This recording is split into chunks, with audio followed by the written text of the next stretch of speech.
Hey everybody, it's time for the pre-show. Welcome to the pre-show for O Menos Mexicanos, the part that may or may not go into the YouTube archive. We never know. Nope, not an idea. I'm sometimes... I don't even know what YouTube is. You don't even know... JJ, did you know that I've been broadcasting your face this entire time on multiple social video platforms? Well, my face is very pleasant. It is. Did you know that I'm trying to make a lucrative profession off of your face? Oh man. Not onto your face, off of your face. You lied to me? Which part? I thought this was all charity. No, I am Thought stealing. you just invited me over to talk about food and drink beers. How many friends do you have with a TV monitor that switches back and forth between them while they talk? I mean, I just assumed you Edward. liked looking at me That is true. There from is several different angles. there is up to 4 JJs if I look around the right way. It's very wonderful. I mean, You I guys found should it be very flattering. I was going to let you down gently, but... That you'd be the first. Oh man, I can't wait for man. Valentine's Day in a whole year so we can go over more Simp stories. You have more? I don't. But I'm trying to make more. The world's opening up, fellas. This is true. There's one simp thing that I couldn't narrow down to a single story, but in that movie that I kept talking about, the anime one about going drinking in bars. Yeah. Walk on, girl? Or- Yeah, the night is short, walk on girl.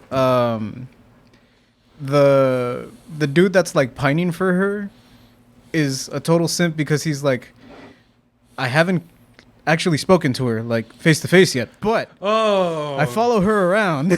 Oh no. He's like, so every time she sees me and says like, "Oh, hi, senpai," I'm like, "It's just a coincidence that you found me here." Hi. Oh. It's just a coincidence that you found me here. What a That's cute. coincidence. Oh man, that's sad.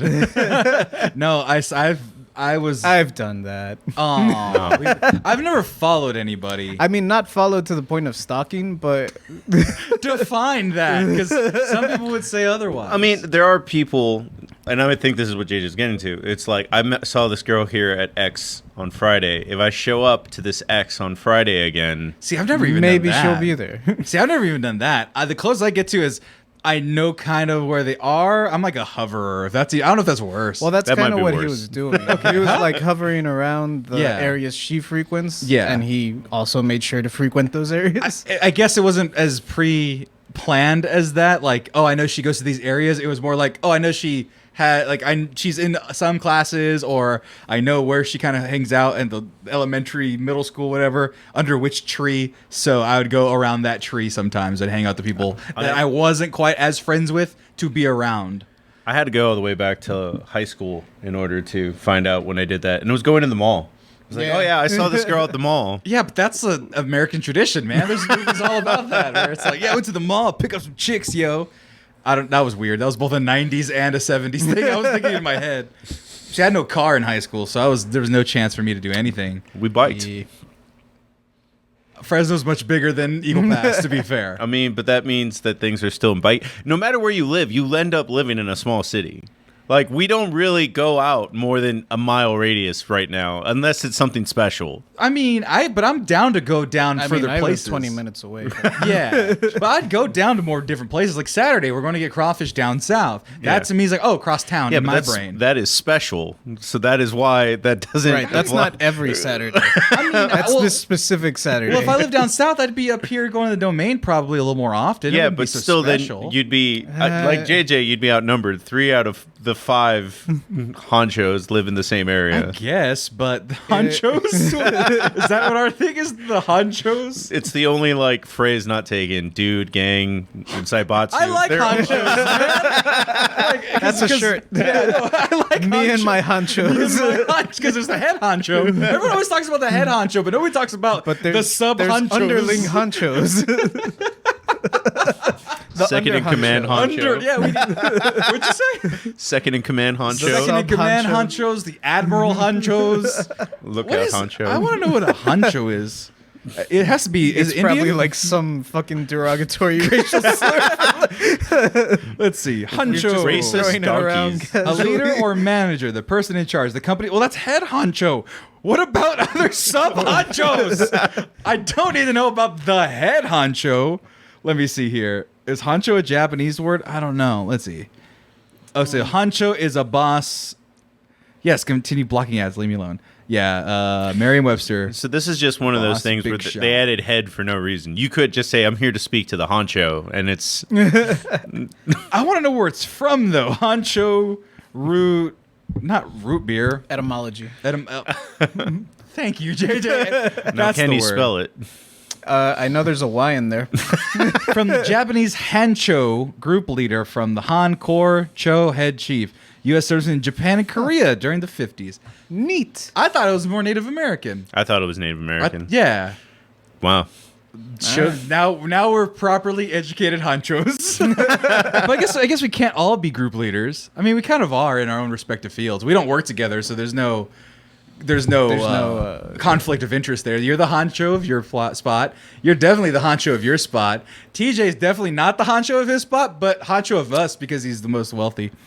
And Tommy, he's the honcho. We're all different honchos of our different expertise. We'll find perhaps. something, another word now. I think we've overplayed honcho already. It's kind of hard to say over and over again.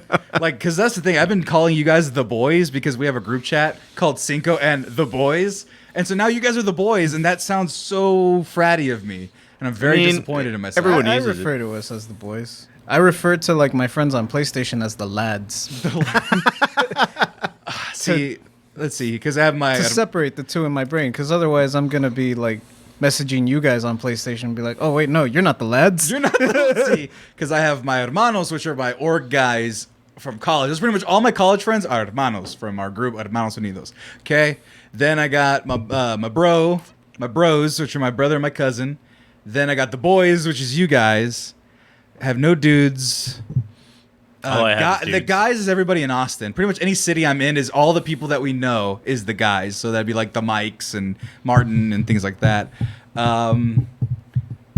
Any other etymology words for the boys? I just do dudes. Dudes. I'm a dude. You're a dude. She's a dude. We're all dudes. Yeah. I don't know where.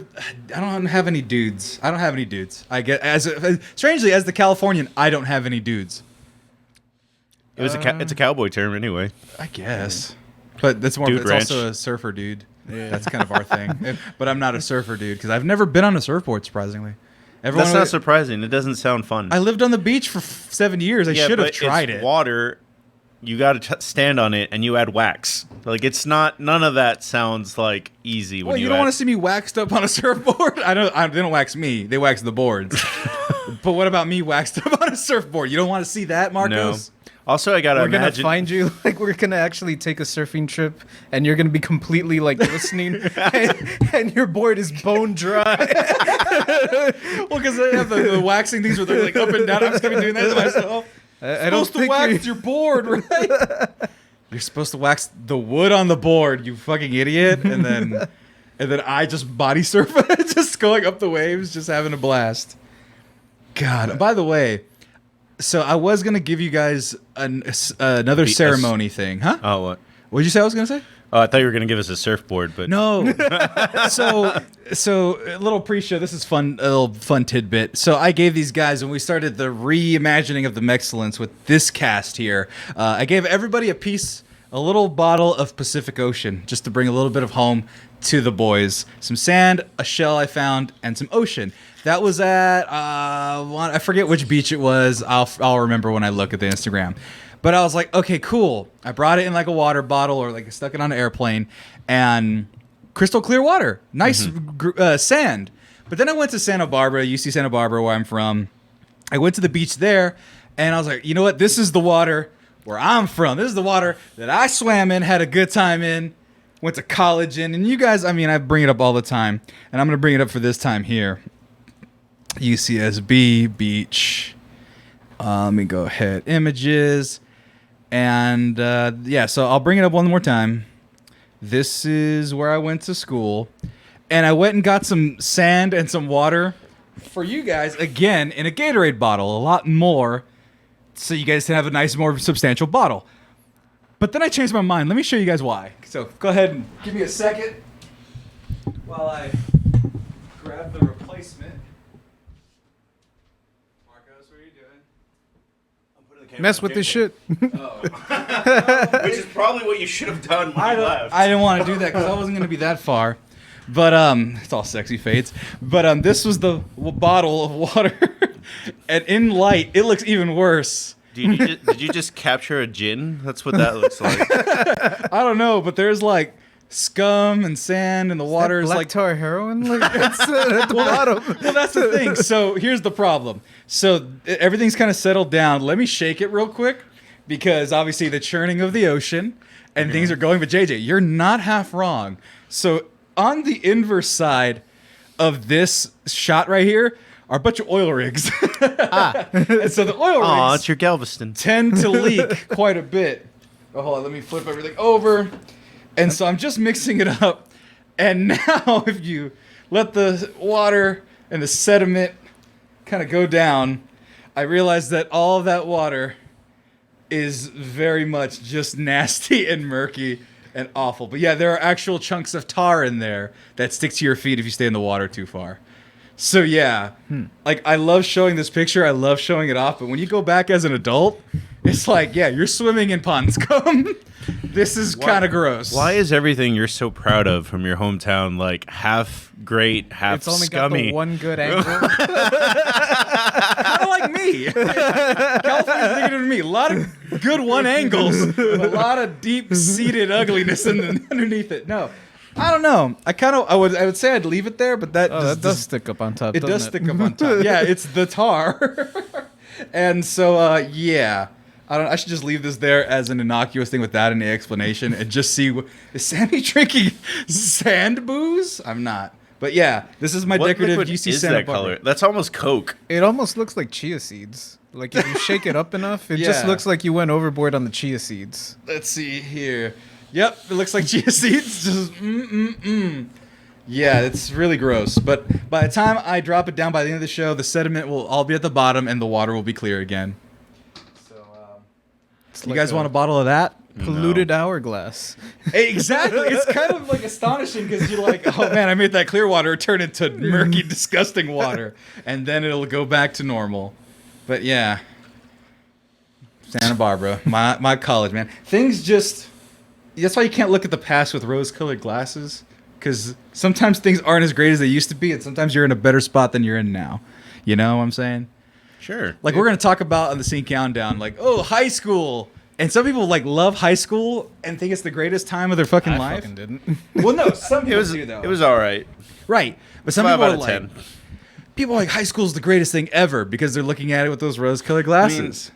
it's easy for high school to be the best time ever because you're literally like the belle of the ball. Everyone cares what you're doing for a little bit. Right. But, like... Whereas with me, I'm like, who the fuck cares? Right, and I'm the same way too. Like mine was like college. Clearly, college is my part where I think everything is great and I wonderful. wouldn't hold that up again. I hated having that conversation every time I saw a relative, like after a year or two, where they're like, "So, high school, what are you thinking? College, maybe in your future? What are you gonna major in?" I don't fucking know. Fucking no. Is there an anime major? No. Okay, I'm not going. Fuck that. By the way, should have legitimately gone into graphic design. Would have a way better. Like if I could get Me or you? me, Oh. if I could do a redo, I was like, man, making fun of those art majors doesn't actually work out when they have all the hard skills to do things When like you're marketing. paying them $500 because you can't draw a logo. That's I've paid Key. Key ain't got no degree like that, but Key, our animator, he made our intro. He's gotten so much of my cash, my insurance cash, because he knows how to do something I don't know how to do. Don't get me wrong, I know how to do a lot of things when it comes to merchandising and so on, but I can't draw for shit, and so Yeah. it's kind of awful. I've yet to find a way to get paid for all the useless knowledge I have. We're working on it. This is it? Yeah, we're working on it, man. So you hear that, folks? JJ wants to be funded for all his useless knowledge.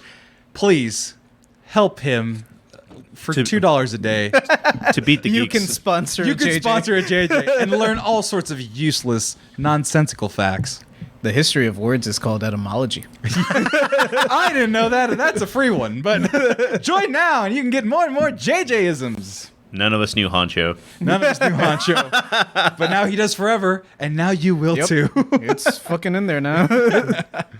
Well, Guys, we can't be talking about our past yet because that's next episode for the Scene Countdown. We can't be talking about our future yet because we don't know where the hell we're going without looking at our present. That's next episode of the Scene Countdown. What was the next episode? Oh, I was joking, but it might be top 5 things we're going to sponsor one day. Oh, no. Yeah, I like the inverse. Or that both as they sponsor us or we sponsor them, whatever brands we... Like that's a great number 51. Yeah, booty sweat. Booty. Drink booty sweat, baby. Drink booty sweat. This might as well be it. It's gross. Love you. Go Gauchos. Anyway, let's get started with the show. Marcos, this is going to be weird because you're hosting, but I'm over here with all the things. Yeah, you're my Jamie. It's fun. It's fine. We will figure it out. And there's no complicated intro this time. So, all right, folks, we'll be right back with this quick, just a little interlude right here. Get the show started. And you'll see us soon. And be sure to stick around and tell your friends. You got like 4 to 2 minutes to tell your friends to get here. So get here. How do you go back?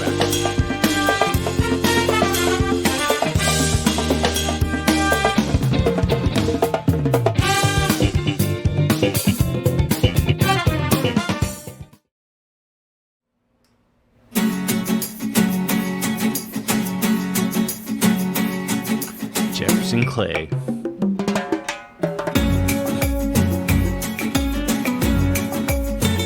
Surprise rated invite. Welcome to the Scene Countdown. Oh no! You threw me off. You've ruined everything. Marcos, we had them wait for so long. I messed up the title. You were talking during the intro where they could all clearly hear you. It's cool, man. This is a complete mess and fraud.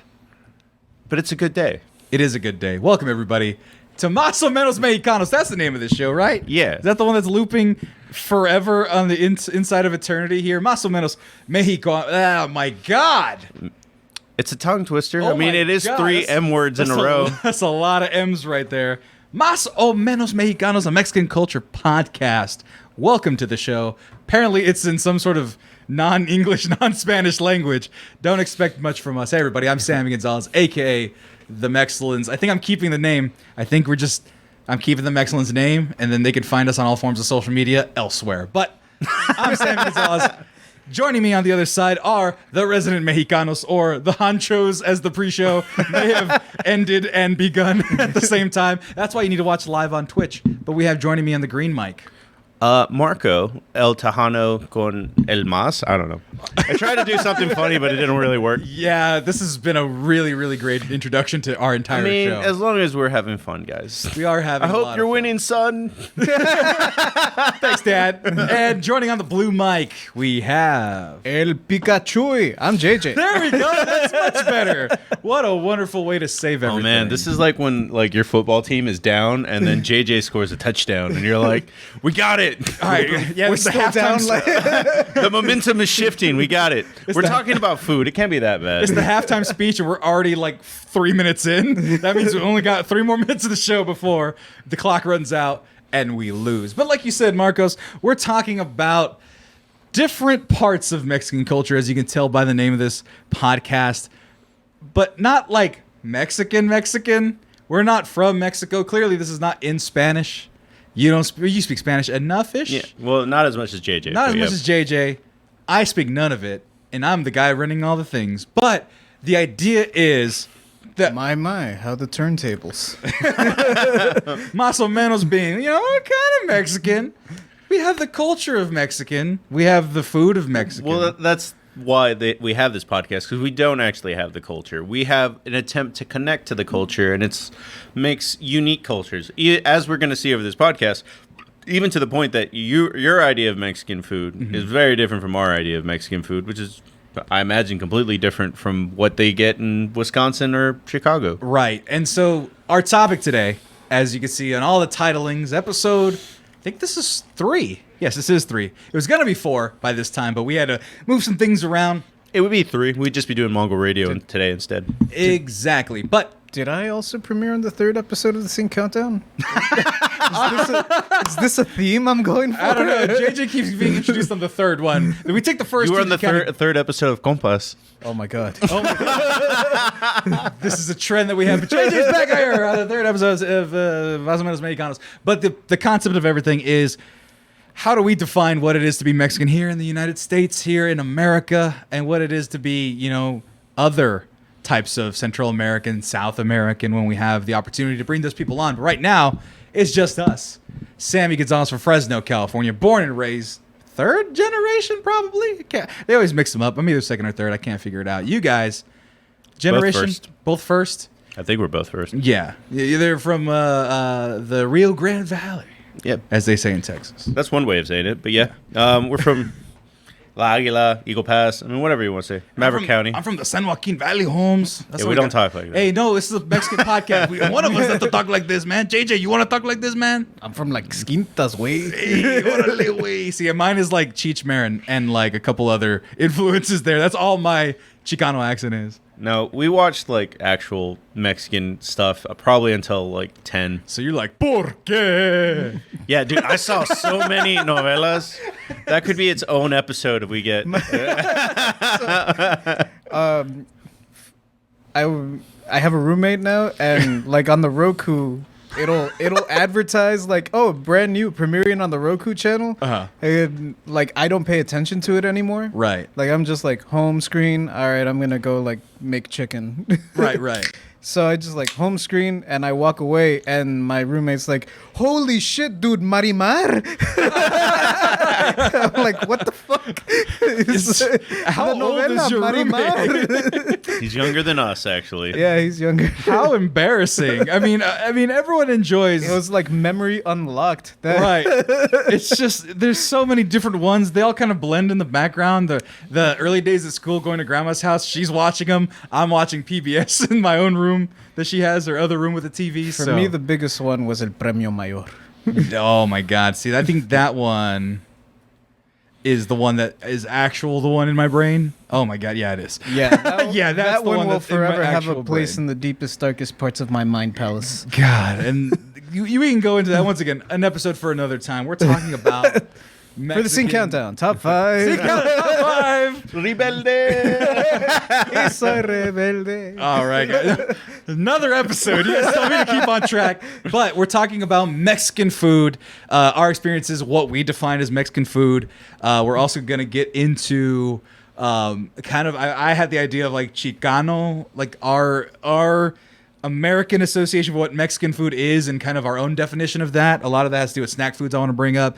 And lastly, as you put it, the ultimate bastardization of Mexican food.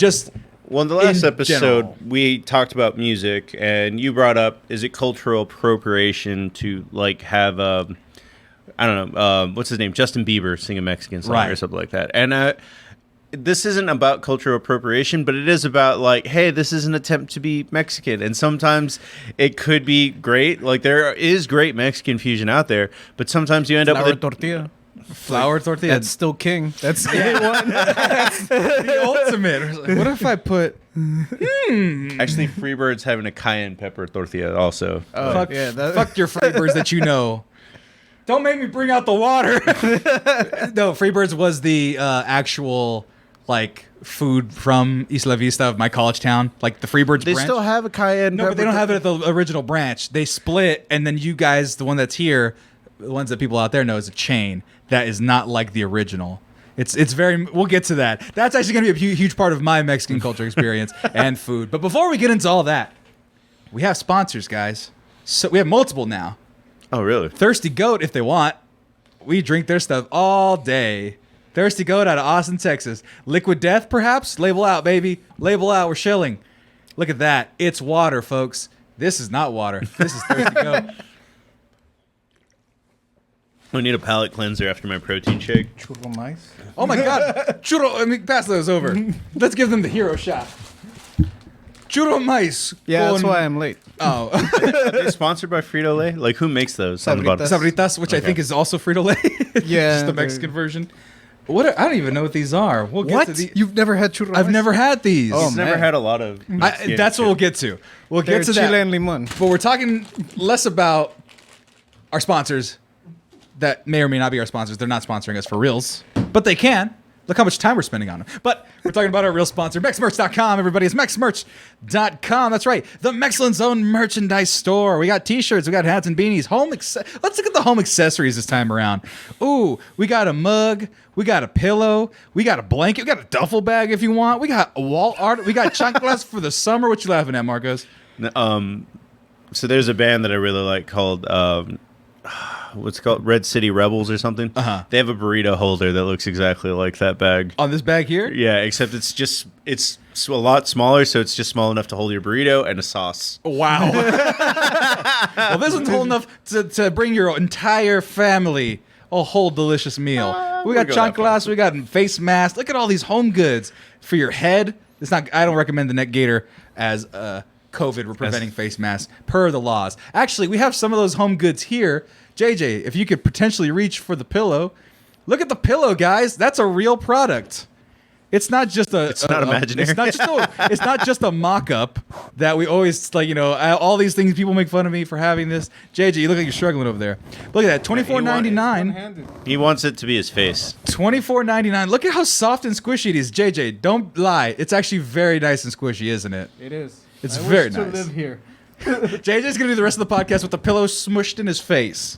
I'm already hard to. You're trying to sell his face. I am trying to sell his face. Get that over here. Bring me this pillow. Look at this. It's so nice and squishy. Get yourself one today. Oh my God. Look I'm a big dude. I'm 6'4". Look at all this body, and it's still bigger than me. That is a pretty big throw pillow. It is a very big throw pillow. This is, I believe, the larger size. We have 22 by 22. It's only $2 more. Look at that. $27 gets you the best pillow you've ever had in your life. Support the Mexcellence.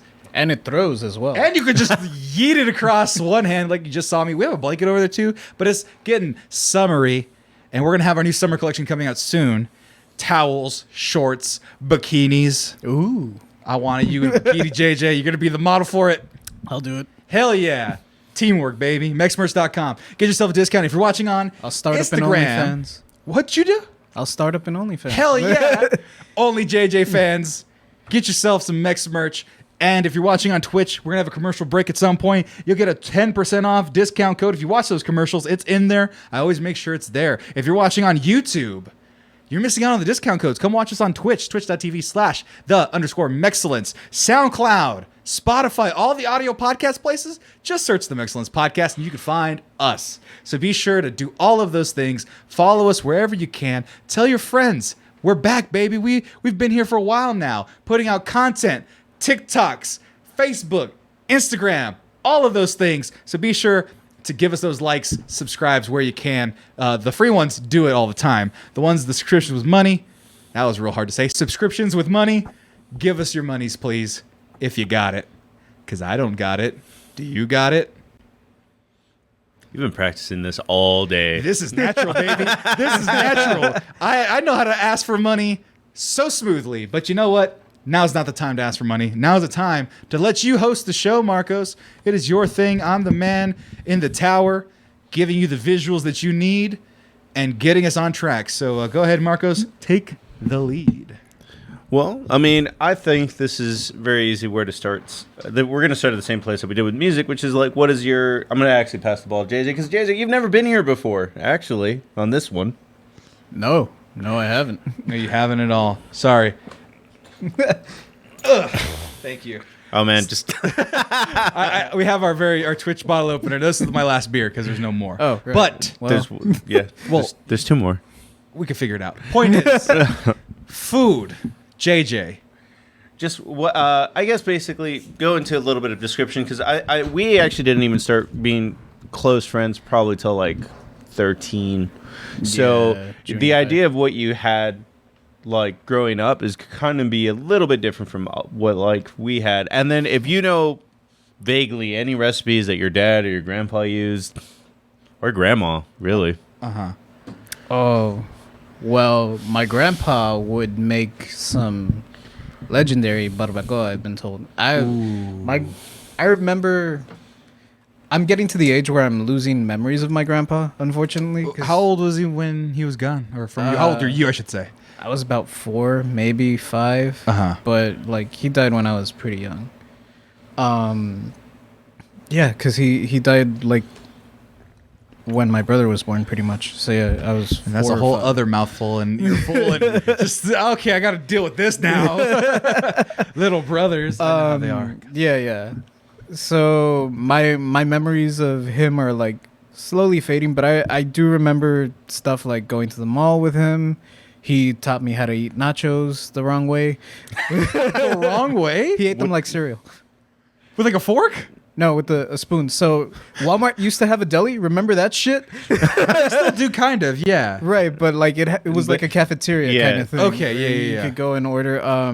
So we would always go because Eagle Pass's Walmart was attached to the mall back in the day. Right. So we would go to Walmart and start the day off at the cafeteria, and he would always order like the nachos.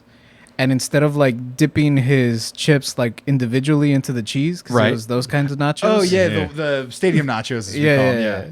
He would just take the chips, break them up, and like throw them all in the cheese. Oh, and then eat them with the spoon. That's chaotic as fuck, dude. That's pretty awesome. That sounds like what we're going to talk about a little bit later in the episode about making weird shit for no reason. This might legit be taken later as a recipe. Like this is like this is a somewhat proper way, but you're talking about instead of on top, right? That cheese. But he's talking about like taking a hammer at that point, crushing all of them, throwing them all in there, and then like spoon like cereal, and then just. Do you still eat like nachos like that to this day? Every once in a while. Like when I go to the movie theater and I order the nachos there because they'll have like the cup of cheese and the chips like separated. I'll do that in the shadow of darkness, right, where no one can see my shame. This is for you, Grandpa. You're watching Endgame, just crying. I miss you, Gramps. Not abuelo, Gramps. But beyond barbacoa and wrong nachos, which is the name of this episode. I think these are by right the way. nachos. This is the name of the episode, barbacoa and wrong nachos. Go ahead. But anything else you can remember from the deepest seeds of your memory? Or maybe even just growing up beyond that. Of course, obviously, growing up right next to the border, Mexican food is not uncommon. Yeah. But we... Might as well just be food at that point. Yeah, but I think my parents didn't want me to be like the weird kid in school, so they kind of tried to mix in a lot of American food into my diet. Right. I remember like loving the shit out of Lunchables, and none of them were Mexican back then. Wait, there's Mexican Lunchables? I mean, I'm pretty sure there are now. There's probably like Tacos, Lunchables. yeah. Oh, fair enough. Yeah, I guess. It's basically Taco Bell. Yeah. Right. But the one thing that I remember like having pretty much every Saturday for breakfast that was traditionally Mexican is migas. Migas was like the thing. That was always like Saturday breakfast. Sunday breakfast was pancakes. Right. Or McDonald's because my grandpa had dialysis. And after dialysis, we would go get McDonald's. Damn, man. Every Saturday, you said? Yeah, Saturday or whenever my mom had the day off. Like, you want migas? That sounds delightful. I don't even like them that much. But, like, it'll be served to me by somebody, and I'll just be like, all right, I'm eating this, and it's always, like, the best. I'm like, I should have that again. And then I just never do. I just never do. My mom forgot that I liked migas, like, at a certain point. When I was working at Kohl's, my first job, I didn't have a car, so she had to, like, pick me up and drop me off. She picked me up one morning after... I don't remember if I was working like the graveyard shift to do a inventory or if I had just unloaded the truck. Either way, I clocked out at like 10. Right. So she picked me up and she's like, "Are you hungry? I know like Whataburger doesn't serve breakfast really. Like all these places start 11. Right. No one's really serving breakfast anymore. Do you want like a breakfast food?" And I was like, I want migas. I haven't had them in a while. And she like almost stopped the car and was like, "Wait, you know what those are?" I was like, "You made them for me like every Saturday morning." The amount of times that my mom was like, "Wait, you like that?" And I was like, "Yes." Yeah, my mom knew what I liked growing up all the time, so I've never had that problem. So well, no, because I don't like enchiladas. And so she would like, it's enchiladas, meat, tortillas, and the sauce. This is like the perfect transition just to you, because it's the same question, but it's like, you don't like enchiladas, you don't like lime, you don't like right, a lot of the stuff that was like, this goes on it. Right. This has to be on it. It's a deal breaker if it's not. Well, is there anything else I'm that you want not to just add? gonna have like nachos without cheese. I'm sorry. Well, is there anything else you want to add that's like a part of the canon of your Mexican food upbringing?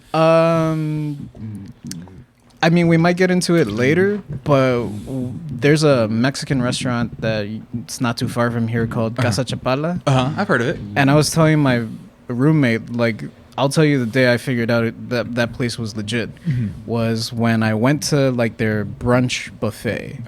And they had pozole. Number one, pozole. All right, you're already A1. Right. Just that you have it. Right. Is already, somebody has to make it, which is a Right. huge endeavor. Right. There was that. But then I look like slightly over to the side, and of course they have a taco bar, like the staples and stuff. Yeah. But I look in the taco bar, and I see something that I've never seen like at another Mexican restaurant, at least here in Austin. Rajas. You lost me. Let me look it up. Rajas is just a quesadilla, only with like corn and bell pepper slices. This? Yeah, that's all like in cheese or cream, and yeah, you just throw that in a taco. That's rajas. Wow. I've never even heard of this. This is not a thing that I'm familiar with. That's the thing. I wish I had my cousin on this podcast because he'd be able to clarify a lot of what I had growing up, because his dad was the one that made half the shit growing up. So going into my canon that has nothing to do with any of this. So it's a hard question that you're asking, because it's like, okay, Mexican food that... Well, you're also third generation. Like, Right. you're... So... Right. If by me they were already like, nah, give this kid burgers because he's gonna Right. be weird at school if he's the only one not eating burgers. Right. So growing up, let me kind of give you the roots of why it got diluted by me. It mostly starts with my dad, because my dad grew up legitimately on a farm, they had a farm, sold it, moved to the city. My grandpa went and did work elsewhere, whatever he could find, picking fruit, cotton, sheep shearing, all that stuff. It's the best way to kind of give you a basis of what I'm about, because it cracks me up when he tells the story. There was a place he's working, has his business suit on, polo and everything. He's a businessman now, grown up. Guys were like, hey, Gilbert, let's go to this restaurant. It's really good. They have really nice lamb. It's really good, lamb chops. And he goes, like, quietly, nah, I think I'll just stay and eat whatever.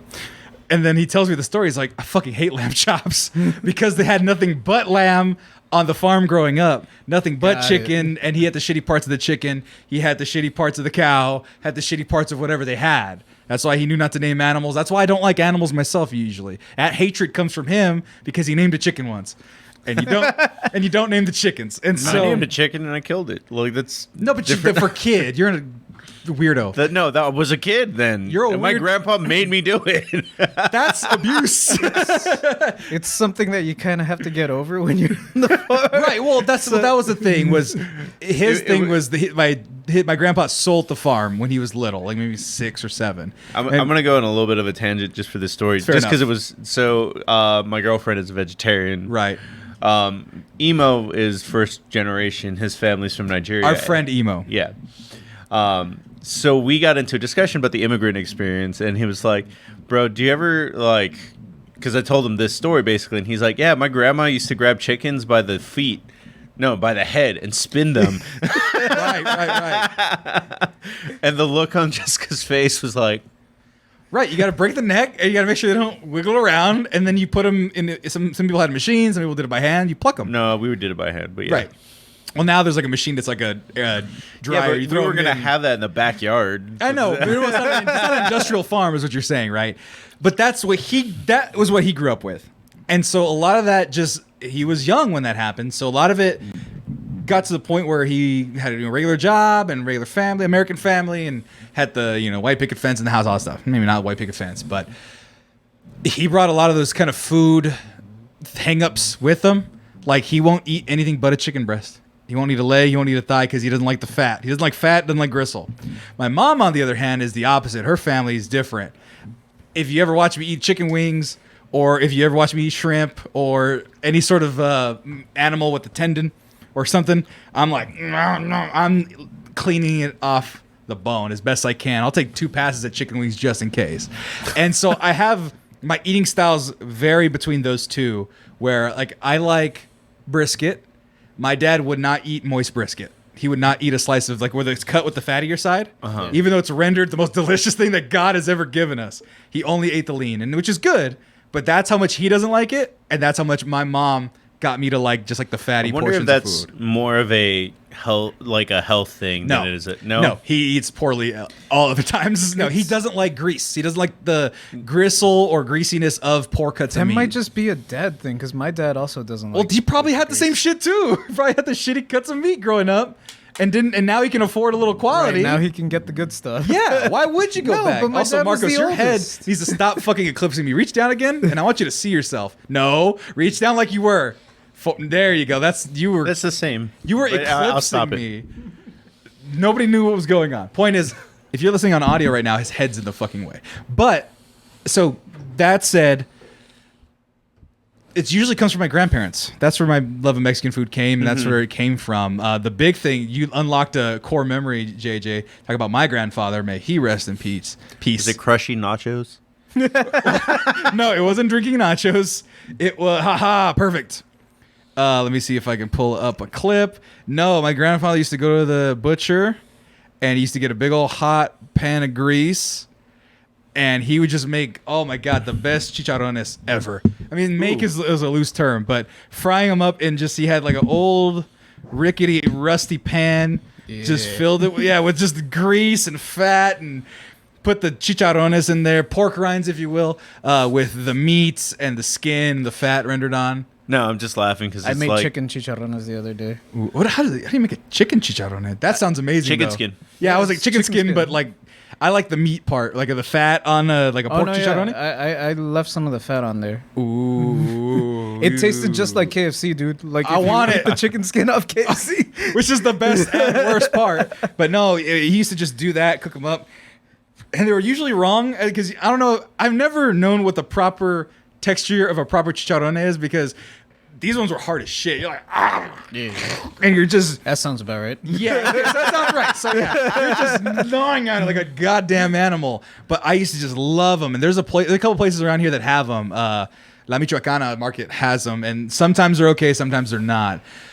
The other thing that I treasured beyond everything, which has gotten to the sands of time, is my grandma's tortillas, the flour, as we joked earlier. Fucking paper thin. Like I can't even have a piece of paper thin. You could see through the other side. I could eat infinite. There was no limit to it. Was until they were gone. That's how many I could eat.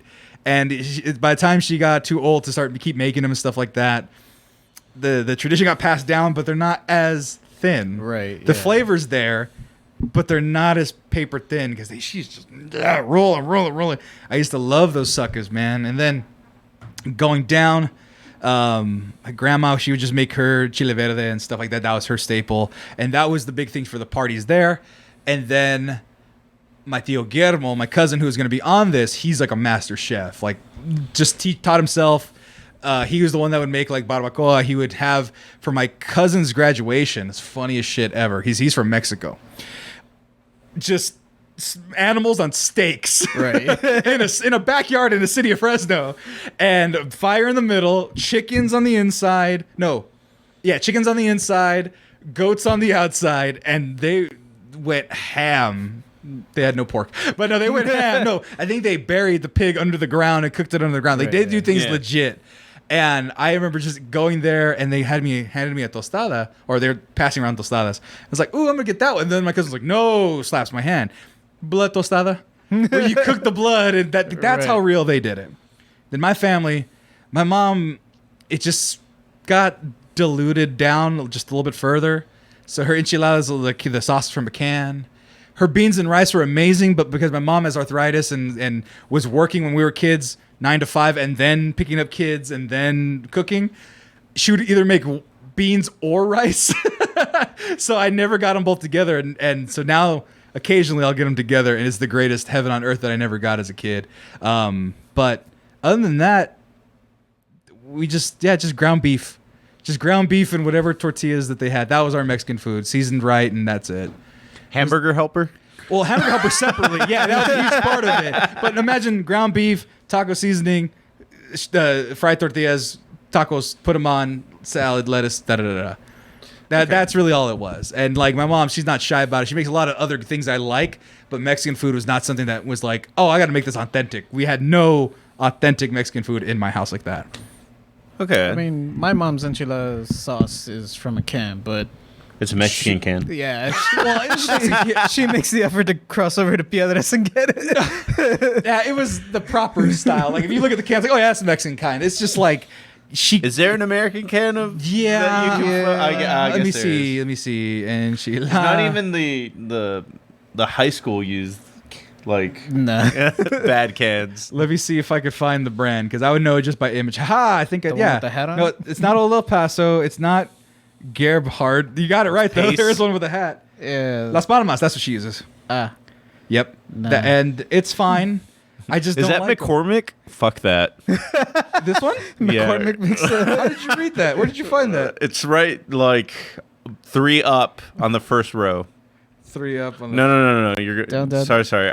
Think of my perspective. Go to the right or go to your left. Go to your left. Go to your left. All right, go down. Fuck. Right here. That one. Oh yeah, no, that's a fraud. We don't do that. We don't do that in this household. But yeah, that was the basis of it so far, and then we elaborate from there. Well, I mean, you never leave me out because I'm supposed to host and then you take over it a little bit. But yeah, You keep asking questions about why I'm awful. not about why you're awful. Why Why are you so weird? Stop being weird. Stop being weird. See, I was the weird Mira, kid, wait, but why I don't you wasn't like eating. tostada? No, I'm playing. Because there was blood on them. They look good though. No, but I think that we actually share this experience, which has actually not happened on this podcast ever yet, where it all is also tied to my grandparents. My mom is actually a terrible cook. Like when it comes to Mexican food, like she didn't pick up the recipes as well. There was another agreement that we had off air, which is our parents, our moms, had not known a meat that wasn't overcooked. Yeah, my dad, he is pretty good at making a carne asada, but he didn't know what less than well done was until Right. Yeah. Yeah, so but My dad always joked like, I hope you guys like sausage because that came out like A1. Meat.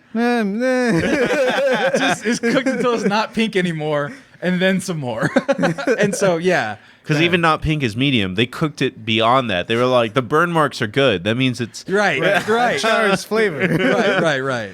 And I mean, that's why when I asked about like whether your dad was doing it for health reasons, there was a legitimate time in my grandparents' life where it's like, if you don't cook it well done, this meat we probably cut it off the cow months ago, and you Right. could get sick.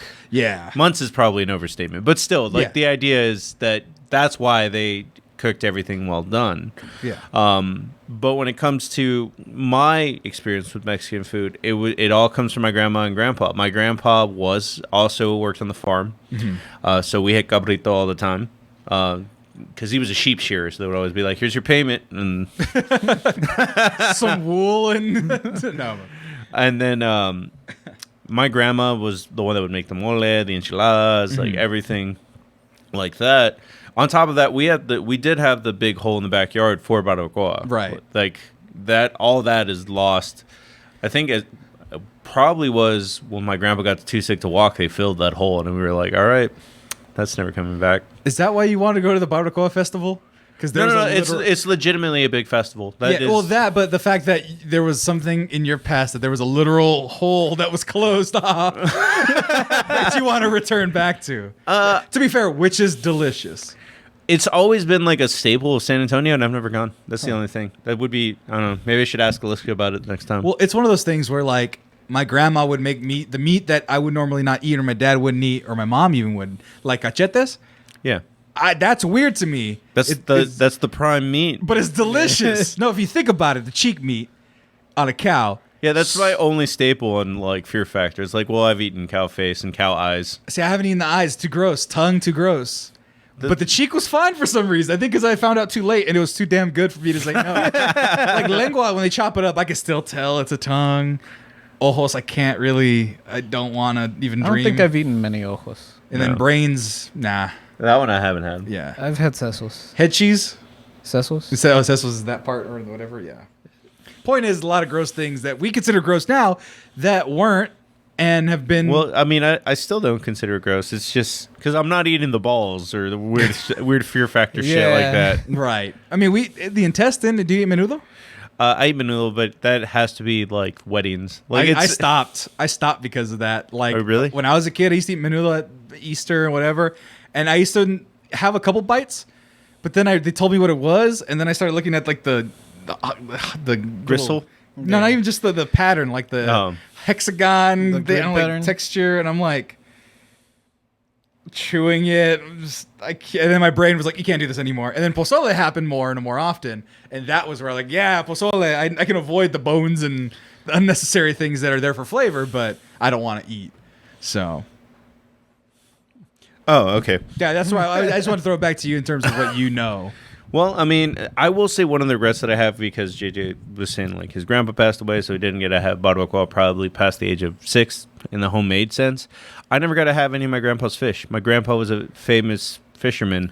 I should. Yeah, but he, I think he mostly caught catfish. He always dreamed about going to a bay somewhere and catching something like a sea bass or something like that, but never got the chance to.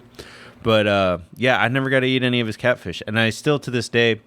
I don't think I've ever seen Mexican catfish on a menu or anything like that. That's not something that, is considered even like tilapia. I mean, it was almost more out of necessity than... Right. I bet you there's some sort of Mexican catfish down south somewhere. A Mexican guy went too far into Louisiana and was like, oh, I guess I got to make Mexican catfish. I mean, they're common. That's the only thing. Yeah. There's Mexicans here and there's catfish everywhere. I mean, there's bound to be a spot that uses catfish as something, but... We'll find out one of these days. Maybe Darla knows, our friend who's from New Orleans.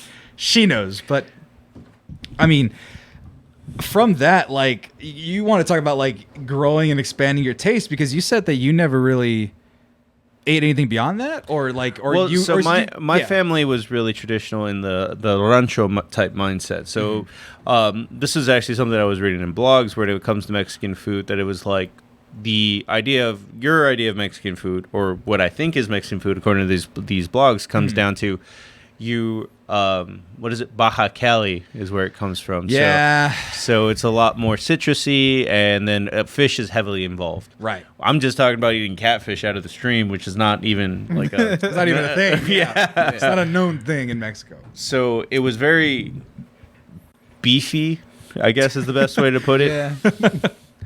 And very beef and chicken heavy. Yeah, which a lot of ours is too, because I didn't live by the ocean. Yeah. So I mean, there is an element of that where Southern California, those people have the ocean at their disposal. I'm from the Central Valley. It's literally fruits, vegetables, cows, and dairy and stuff like that. So we had everything. It's just no fish. We had to get it like everybody else imported. Well, I just figured like there's a certain point where the globalization effort has been like, well, you're in California, you eat fish tacos. You're in like this area, you eat like at least as a staple. That's what it is. Like, see, I guess shrimp is more of a staple because it is so accessible. Like Pacific shrimp, like you guys have Gulf shrimp, but different beast, right? Well, I mean, all of them because of fishing practices don't normally come from like local areas usually, but shrimp cocktail was pretty bomb. When one of the things that I missed out on is that my grandpa had taken me to Piedras when I was little. Right. What's there? It's the sister city to our city, so it would be a big. That's where your baby step into Mexico. Ah, gotcha. Yeah. Ours is TJ, which is a huge monster step. Yeah, that's not the same. I mean, Piedras is deceptively small. Like you cross the bridge and you're like, oh man, this is a quaint little town, not knowing that like, past these like little plazas that are here right at the bridge, there's an entire like fucking city almost the size of San Antonio. Oh, Jesus Christ. I think the population of Piedras is like 200 to 300,000, which is not huge, but it's bigger than our little 40,000 town. Right. Yeah, and Fresno's almost 1 million, so it's like that's the thing. I'm from a big city, and but it's also industrial and farm land, like literally city and then just farms, fruits, vegetables, everything you could ever want. So, yeah, and freshness was always a big thing that I took for granted. The fact that everything was there and like, oh, the cow is from literally down the street. Like a lot of people, like you'll say, yeah, because of globalization, but a lot of the fruits and vegetables that you get that are, if they're not from Mexico here, are from where I'm from. Like I'll look at the grapes at Costco. It's like, oh yeah, Salinas, that's like down the street. Or, you know, even like sunflower seeds. Oh, that's from the fucking Sun-Made plant or whatever. Like, or what's the other one? Daisy, I think, is the sunflower one. Whatever. All that stuff comes where I'm from. So food has a huge, like, I have a huge understanding of where food comes from because of where I'm from. And a lot of that stuff that's why I talk about the purity of food and where it's from. And because a lot of that shit was right down the street. Like the farmers markets are literally just the grocery store a lot of times, where a lot of the stuff was just local because it was local. You know, your garlic. I mean, we did have that too. Like, there was a time where Eagle Pass was known as the spinach capital of the world because more spinach was made in Eagle Pass than anywhere else. Right. Which is not cool in itself, but that does mean that we did grow up a lot of grow around like a really big agricultural center. In fact, our hometown has or had, I haven't kept track since I left, had something like a 24, 26 unemployment rate because once the farms stopped, basically, not to get too controversial, once they started hiring illegals, local people didn't have a job. I mean, that's the fault of the people who run the stuff. I mean, obviously. No, I understand that, but it's just that's what legit happened. Like my grandpa worked on the farm, my whole family worked on the farm, and then still to make ends meet, they were migrant workers that would go to Montana to pick potatoes. So that was their life. That being said, I mean, one of the coolest memories, and I'm glad because I just went to Eagle Pass like 2 weeks ago for Mother's Day, is that you can meet an old man growing watermelons and selling them on the side of the street. Yeah, see, I don't know if they're yeah, we have those guys too. I don't know if they're selling them themselves or rather farming them themselves, but you can find strawberries, cherries, oranges galore from these people that just have them, and you can see. One time there was a dude selling red pineapples, and my mom didn't believe me.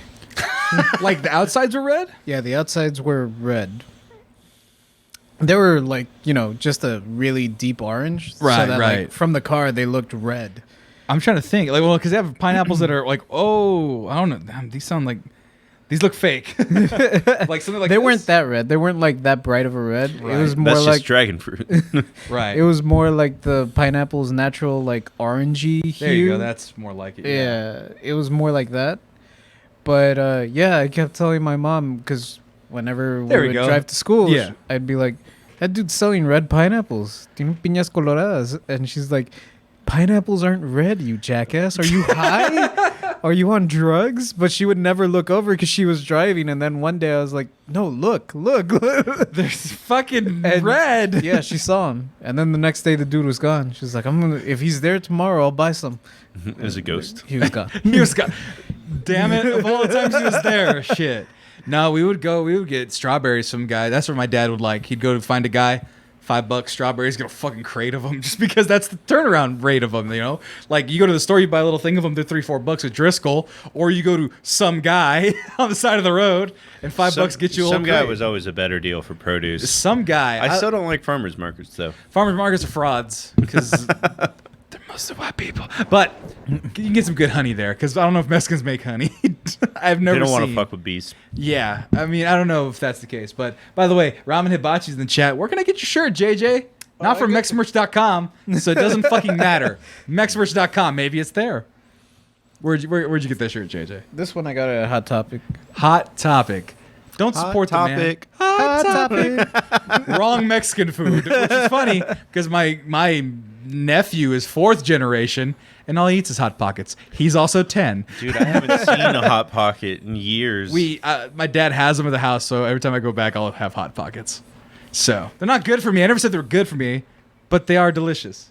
In a way. Is there a Mexican Hot Pocket? There's not a Mexican Hot Pocket. Also, I just realized I'm not recording this show, but it's going to be live on Twitch, so I can pull it from. That's nice. Sweet. Damn it. It's going to be always lower hit res. record. It's going to be lower res. You guys were late, and so I had to start the show without you guys. But I was literally sitting across from me for 5 minutes. You shut your mouth. while we talk about the next topic, which is So just any kind of things that made you do a look back at it. Because, so JJ, as you can tell from his shirt, I got really into Japanese and Chinese food. Chinese food was legitimately my favorite thing, like, as I became a teenager. right. Which was also super Americanized and took me a long time to find actual Chinese food. But that I didn't know that at 14. And that shit's yucky. No, I actually really do love roasted duck. Yeah, duck's a little greasy for me, but I enjoy Ants it. on a log is really good. Ants on a log? I forget the actual Chinese word for it, but that's what it translates to, ants on a log. Uh-huh. I And thought you meant like celery with peanut butter and raisins. That's what ants on a log is to us. Or no, ants on a tree. Ants on is a tree. the Chinese, like, direct translation, but it's just ground pork mixed in with noodles. That's all it is. It's really simple. It's yakisoba. But yeah, I forget the actual Chinese name of it, like what in Chinese it's called, what Yeah. it's said in Mandarin, but it translates to ants climbing up a tree or something. Well, nobody's like that. correcting me, so I mean, everyone knows what it is. So let's see here. Ma Yi Shang Shu is the only. That's the only thing that translates it. But fuck it, ants on a tree sounds good. I for some reason like Asian food also. That was always also my favorite. Once like we would go out. The flavors are so strong. I think that's all it is. Salt. It's salt and sugar. It's sweet and spicy and salty. Szechuan. I found out that I lean a lot towards the Szechuan side of China. That just And it's spicy because- corn. Yeah, that's popcorn. where all the chile resides, and I'm like, ha. I kind of want to go there because you know our friend Goodwin. Goodwin went there and he's like, man, that food don't fucking play around. Like in Szechuan, that shit is on fire. I can take them. My butt lately can't. I'm scared. That's one of the things where like I love spicy foods. It's not as hot as Thai food, so I'll be fine.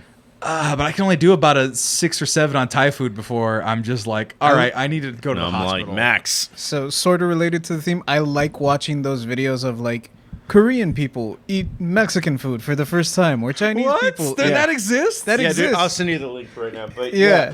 just to go back a little bit. But every time I watch those, it's like they always comment on how spicy the food is, and I'm just like, yeah, Mexico's fire type Pokemon.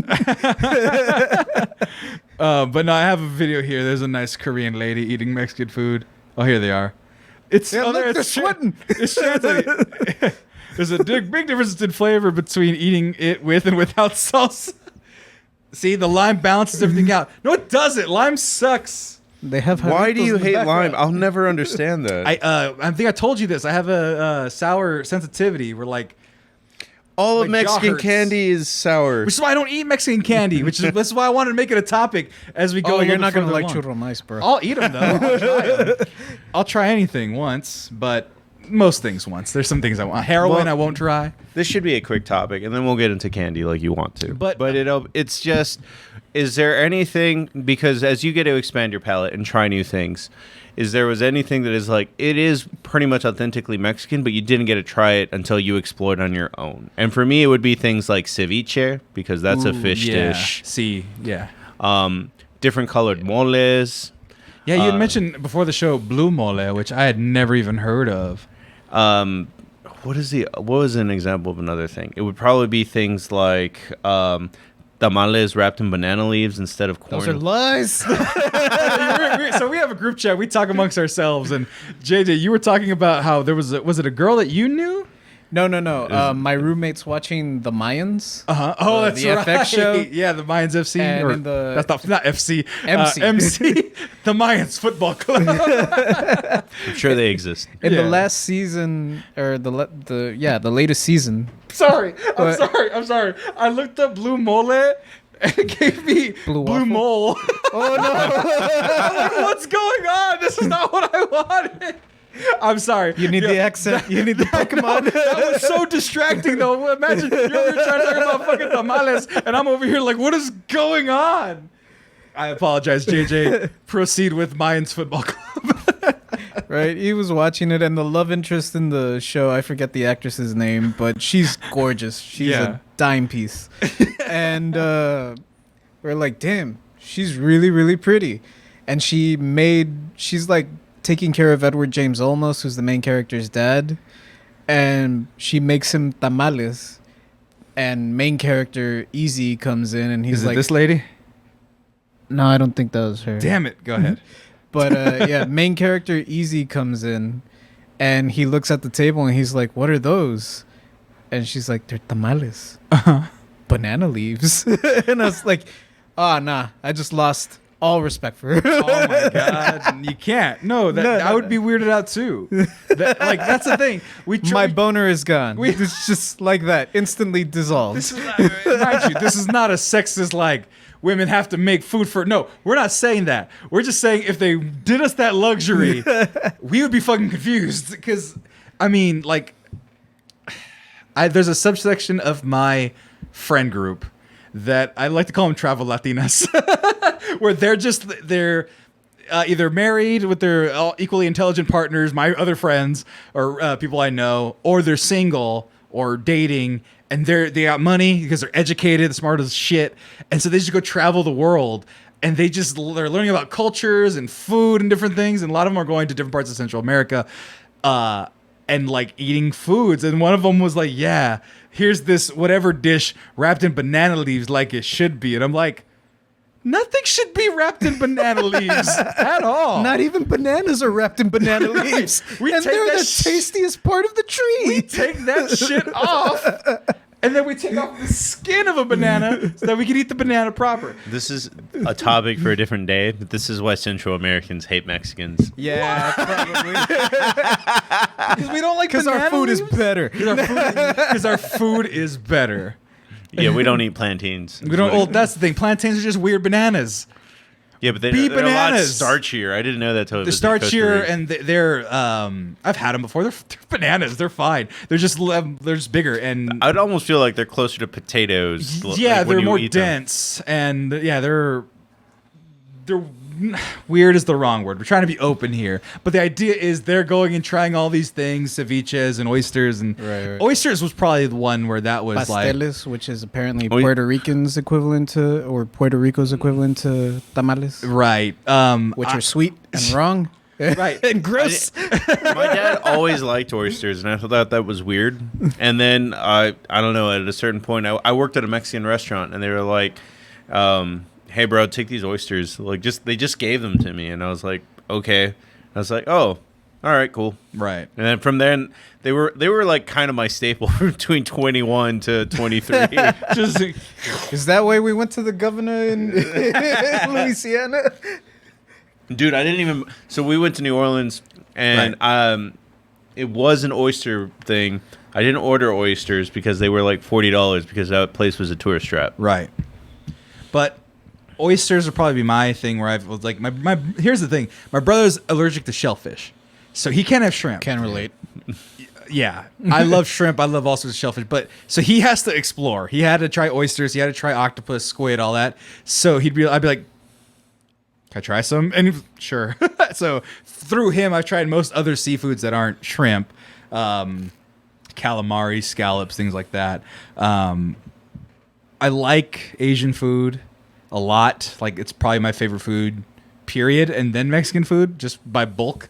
Like, I've had more Mexican food, therefore. See, I have a friend that trained to be a chef that said this, and once you train to be a high-level chef, it's more chemistry than it is Right. trying things out, which is actually a turnoff to a lot of my friends that thought about being chefs. Right, learning like how flavor This is tastes invented. good because it's basically like blah blah blah. It's the way Elton Brown does like salt, his fat, show. acid, heat Yeah, type of yeah. thing. Yeah.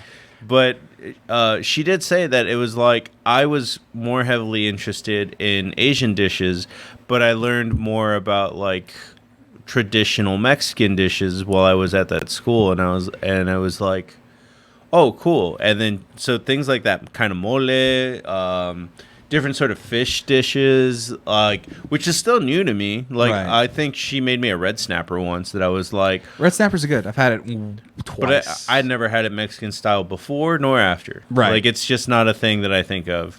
Yeah. I mean, that's the thing. Right, our area was mostly desert. Yeah. That's the weird part of being in Fresno, which is it's mostly desert.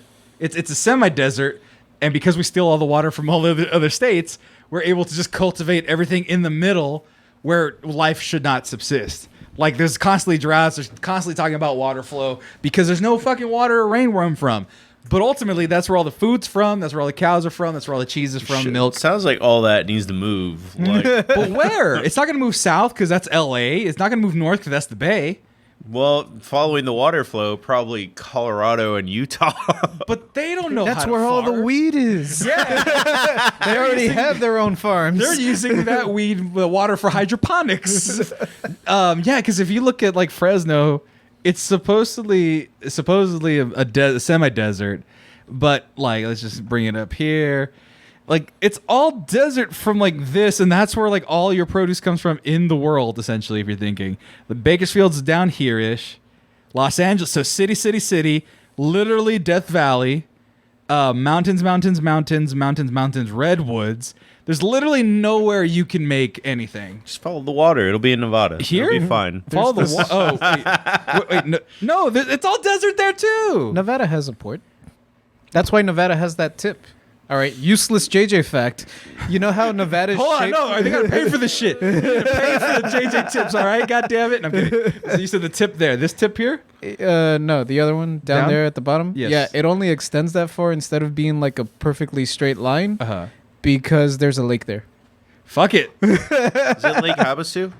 That is in Arizona. I don't know if it's proper Nevada, but Okay. what do I know? I only know about California geography. I know that we should go on a break before we get into the last part of the podcast. This is the last part of the podcast? This is fast, Sammy. This is what happens when I'm the host. Fuck. All right, guys. Well, we're going to get into the fun part of Mexican food, which is what the fuck are they doing to our Mexican food? So we'll get into that right after this short commercial break. And make sure you stick around so you can get those sweet, sweet discount codes. And we will be right back after this.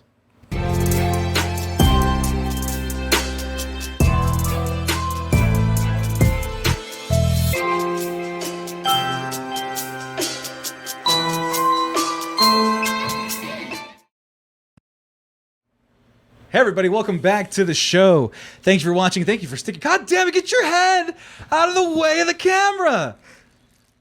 That is like the 8th time your cabezon has been in the way of the camera. Cabezon? That's not even how you say that. That's how I have so many different names for my head. Cabezon. It's all the same. The B and the V's are weird. Who's throwing shit at your head? Everything. If you throw it in my direction, mathematically, it's at my head. Gravity. Just The math for my head of throwing anything, when you threw that bottle opener at me earlier, that was at my head. No, I feel like your torso is going to pull things more. Don't you make fun of my luxury-sized torso. That's where I keep all my abs, all right? Your full-size mattress of a torso. I know, when you're tall, it's such bullshit. When you're like, yeah, I'm 6'4". Yeah, 5 of those feet are your fucking torso.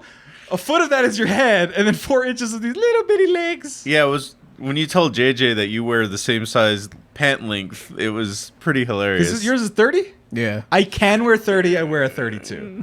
Like 30 if I'm not wearing shoes, 32 if I'm wearing shoes so they're not dragging on the ground. If I wear cowboy boots, I need to wear 34s. I mean, yeah, if I'm not wearing shoes, 29. 29 all the way. But the fact that I'm almost a foot taller, I'm not a foot taller than you, but I'm significantly taller than you, and I have short legs.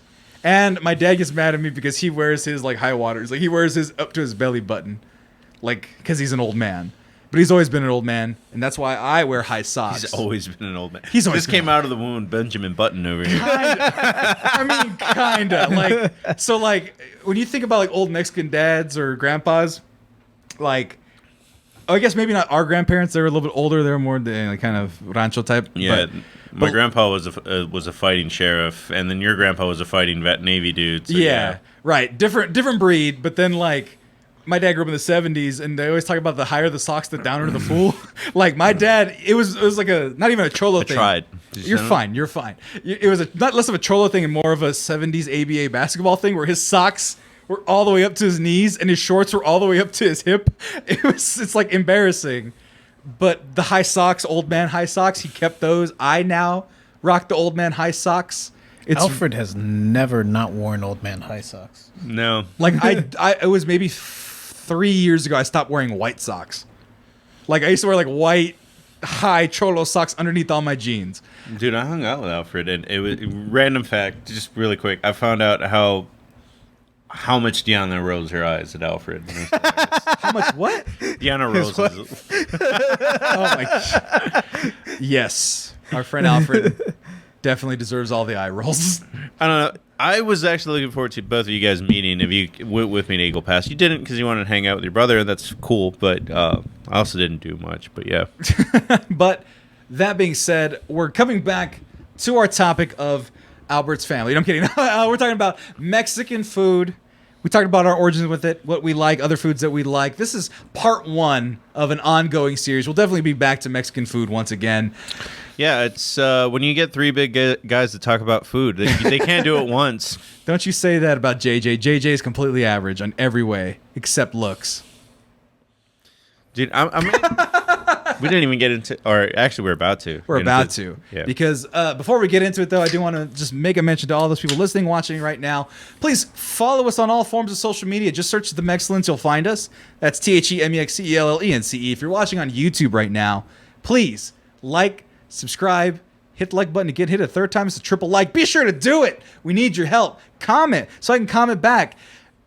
Do whatever you can. Let the algorithm know that we are here. We're not queer, but Pride is coming up. Get your Pride stuff at mexmerch.com. And that's it. Thanks for supporting. Thanks for watching. Now on to what I wanted to talk about. I kind of hijacked this portion of the show because we talk about Mexican food and we talk about Mexican culture. And we talk about how we're not truly Mexican. We kind of created our own subculture in America. I mean, it used to be called Chicano culture. Now it's more Latinx type of thing. That's kind of the term that they use. I keep getting ads for this company. I'm sorry I switched back and forth so dramatically. But it's a company called Mexistuff. And obviously Mex Merch, I look up things that are Mexican related. This is seldom that I shill other people's products. But it's the perfect microcosm to how Mexican food has become the identifier for the Chicano person or the Latinx person. If you look at this is a perfect example of all of the things that you could find that are now trendy in the right, as we mentioned in the dude, I looked that up earlier. I was like, I'm totally mentioning that this podcast. Right. Well, that's the thing. So in the previous box, god damn it, I should have brought it. In the previous show, when we talked about Latin music, we talked about, as your friend, what was her name? Oh, God, Nicole. Nicole, our friend, brought up. Oh, I follow her on Twitter. Yeah, she brought up the idea of Takis Latinxes, like that idea of a type of person. That's not me. That's not you. It's not you. But there's a type of person that sells these things. The Takis Latinxes love this shit. For the audio listeners, they have a mazapan. They have this is a sticker pad that they have. They have the Virgen. They have tacos. They have concha stickers. They have who's that little clown guy? The what are they called? Paleta payaso. Yeah, they got that guy. They got guacamole, conchas. A quarter. Oh, a quarter is for reference size. I'm sorry, I'm a dumb man. I was like, they have a quarter. Huevo, it's A, and then huevo, and then they have a loteria nurse. So like this, and then the calavera. Oh, like it's literally. I like the. Have you guys ever seen Millennial? Yeah, I follow that guy on Instagram. Dope dude. A little sidetracked, but Millennial Loteria. This guy, he's an artist who sells loteria cards that are inspired by millennial phrases and things. Let me see. Here's a perfect example. It's El Mundo, La Student Debt, La Sirena, La Selfie, and then El Man Bun is just, he'll make up his own, right? La Rana is Pepe the Frog, like, you know, LVR, right? So this is the kind of thing I'm talking about. And this is the kind of thing that, the reason why I want to kind of shoehorn this, less shoehorn, but more emphasize is because when I started the Mexcellence, I had this idea that not everybody is that, where everything is that. But clearly when I show you these things, you guys are like, ooh, I know that. I know what that is. Ooh, I associate with that. Me, I associate... Dude, I'd wear a concha as a back patch if I ever made a denim jacket. Yeah, no, the conchas, I see conchas, Virgen tacos. Did you say, like it? Did you say Concha MC? Yeah. I kind of have to make Muy that caliente. a thing now. It might exist, honestly. That might be the only Point thing. being, but that's the thing. Everything's conchas. I made a concha squirtle and they declined it. They said it's copyright infringement. Whatever. It's really cute. But I kind of... Raging against it is the wrong thing. Being mad at it is the wrong thing. So that's something that I kind of have to deal with myself. Oh, also, there's other sub-packs. Salsa, la chancla, gancitos, elotes, churros, piñatas, frita kahlo, Dude, I've never eaten a churro. paleta. What? I've never eaten a churro. Like an authentic churro and not the ones that they sell at Taco Bell? Well, yeah, I'm not counting Taco Bell, but yeah. You've never had a churro. No. But that's like in the same line of you not liking lime. And I totally will No, accept there's all a thing of not liking lime, which I don't like lime. I mean, this is technically a churro. Churro mais. No, but are you like you haven't even had them from Costco? No. Bro, I don't go to Costco for one. That's a terrible example. There's a membership involved. And Oh, come on, guys. Costco costs $50. You guys all make money. I got to give my name to the government or some shit. Dude, Oh. I don't want this much mustard. But you can get a churro for $1, not even $1.50, $1, a big ass one. After I have to justify that by buying a ketchup bottle this big. you can subsidize your churro membership for $50 by going in and buying those. That's it. That's incredible to me. You've never had one. No, I never had one. It's because Disneyland even has them, and they can. I've never been to Disneyland. I'm just saying, Disneyland has them, and you can have them. I'm blue sorry, or red. Six Flags doesn't have them. They should. Why doesn't Six Flags have churros? I don't know. They have funnel cakes. Yeah. Every time we go to Six Flags, funnel cake. That was the best part of the trip. Now we're getting on the part where you guys seem weird to me. Where fine. funnel cake is a B tier snack food. Nah, Yeah. man, that's A tier. No, You can only get it at theme parks and carnivals. Dude, like that's Yeah, and there's a reason why, because it's trash. It looks delightful. Conceptually, it's amazing. But ultimately, it's a disappointment. It's the movie theater you've popcorn only ever of had snacks. bad funnel cakes. There's never a such thing as a good funnel cake. That's spoken like someone who hasn't lived. Have you ever had a bad churro? Yeah. Really? Taco Bell exists. Oh my god, that doesn't even count. But That is the perfect segue into bastardization. well, I mean, I want to finish. Yeah, with actually, that's the perfect bastardization slash kind of a cut in to what is Mexican food and what is potentially what you can call Chicano or even Latinx food, right? Because like Mexican food is a genre of food. We know it. There's different levels of authenticity, which we'll get into our next episode. We're not having the California versus Tex-Mex argument, disappointingly today. But lastly, on the sticker pack, literally, this is just sticker packs, but half of it is food, is the point, right? That's a torta. I forget what type of bread that is. That's Bolillo. Bolillo. There you go. That's a Texan thing more. So, hot Cheetos, flan, horchata, I don't know, jarritos. man. I feel like we know quesadilla. 95% of these things, and I am a weirdo that just hasn't had a churro. Right. That is really weird. That is just so I weird accept to it. me. I can't accept it. I can't accept you anymore, man. You don't like margaritas, Sam. I don't like cheap tequila. I am a bougie bastard. You can get the Patron margarita at Chili's. That's not $5, JJ. When I promised a $5 El Presidente margarita We were only promised that. and triple dippers. I'm sorry, Actually, we had to the bring it El up. Patron- No, at the very top, there better be a mention of Chili's triple dippers tonight. I had to do it. But I'm just saying, Paul, what's weirder? Him not having a churro or me not liking margaritas? You not liking lime. Me not liking lime, fine. Him not what is weirder? Marcos never having a churro or me never wanting or so- liking lime on my food? Let's just have a weird pause. Just before we get into weird bastardization and stuff, or weird things that are not Mexican food, Right. or are an attempt at Mexican food. You're always like, blah, blah, blah, doesn't know how to season their meat. Like when you eat it like at a local Freebirds or a Chipotle or something Right. like that. What does that mean to you if you don't like lime for Mexican food? Like, let's say you were in charge of a carne asada, and I'm like, "Hey Sam, make the chicken. What do you put on the chicken?" Oh, I don't cook. I eat. So what I put on the chicken? Okay, what I put on the chicken. So given the for chicken, Yeah. so it's a local seasoning. It's called Pappy's. It's actually made in Fresno, California. It's essentially think of like a Lowry's type of salt. I want to look it up on my phone to see that it has lime salt in it. It probably does. I'll look it up. Pappy's seasoning. So when it comes to meat, I know meat has lime in it to soften it up. The best meats have some sort of citrus. I legit like citrus for the taste. Though. Right. No, citrus is a good taste. I like citrus. But if you put like lime on fish or lemon on fish, or you just like, okay, I'm going to put lime on this meat on top of the already seasoned, it just tastes like lime. And lime is fine, but it's overpowering to me. It's just too much. I want to taste the meat. I want to taste the seasoning on the meat and not just lime juice. See, the reason I care more about seasoning and sauces is that my dad bought 7 steak. Right. Salt, spices, paprika, sugar, celery, Spices HVP, is probably less. onion, garlic. But that's kind of red salt is what that is. Yeah. I didn't expect Pappy's to be red. Yeah, Pappy's is red. Pappy's is more of a beef thing, but I'd put it on the chicken. It's all good.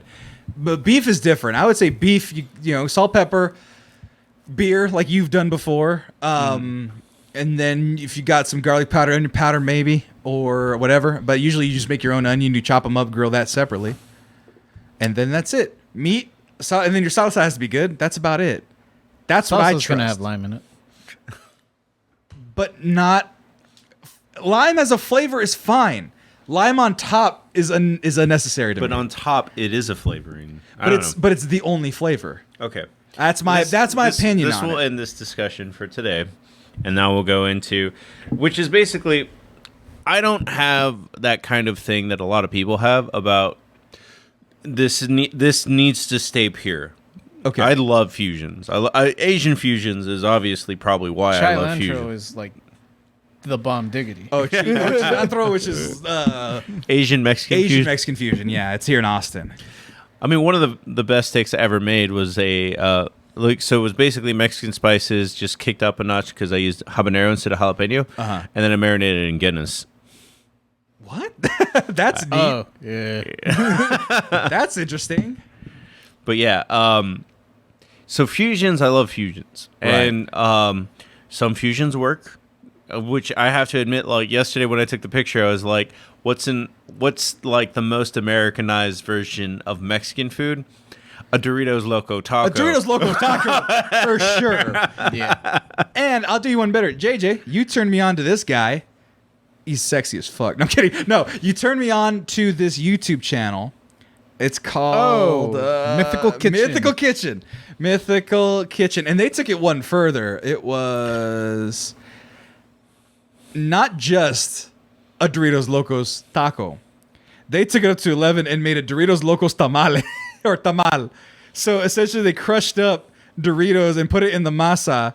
Yeah. Like they got that neon red masa and they put it together. And mind you, they did this whole episode. I think there was no Mexicans involved, which made me a little upset. I mean, there's that one. She was black and some sort of I think Middle Eastern, and then the other one was like El Salvadorian. She wasn't Mexican. Oh, so not like none like they would have had banana leaves. tamales are. I was about to say tamales are uniform, but yeah. But the idea is that they didn't care. They just went for it, and that's their shtick. They make weird food combinations. They made flaming cool Cheetos one time. Yeah, that's the only episode I've seen. Right. It's gross. It looked disgusting. But that's kind of where the popularity of Mexican food is going, is like you said, that fusion thing. And I don't know if it's unfortunate. The only reason why I think it's unfortunate that like hot Cheetos and Takis are the snack foods is because I think it's associated with the Chola kind of identity. And I've not ever been a huge fan of that as one of the few representation bits that we've had. What are your thoughts on that?